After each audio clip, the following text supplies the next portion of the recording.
Hello, my name's Nicola from Pardon Chambers Architects, and today I'm going to talk about some of the special considerations that come with altering a listed property. To undertake almost any kind of work to a listed building requires listed building consent. So if you're planning to carry out extensive maintenance, alterations, or would like to extend your listed property, listed building consent will be needed even if planning permission is not required.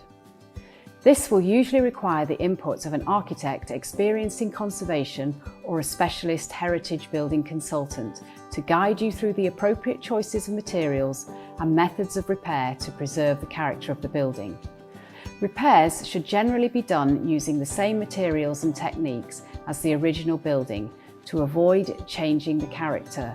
This means using traditional breathable materials and employing specialist contractors to carry out the work, which can be more expensive than it would otherwise be if the building were not listed. It's also important to retain as much of the historical fabric of a building as possible, so you need to minimise the amount of original fabric you are removing, making localised repairs wherever possible.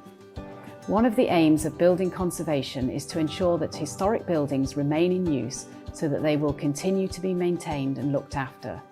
For this to happen, alterations and extensions to listed buildings may be required to ensure the ongoing use of the building and to reflect the way we live now, or to improve energy efficiency.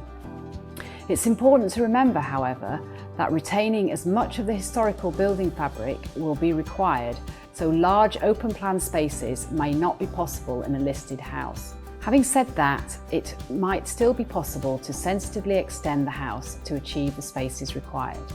Involving the conservation officer at an early stage in the design process can be invaluable to address their concerns about the proposed work before a full submission for listed building consent is made. Well, I hope these tips will be useful for you if you have a listed property or are thinking of buying one.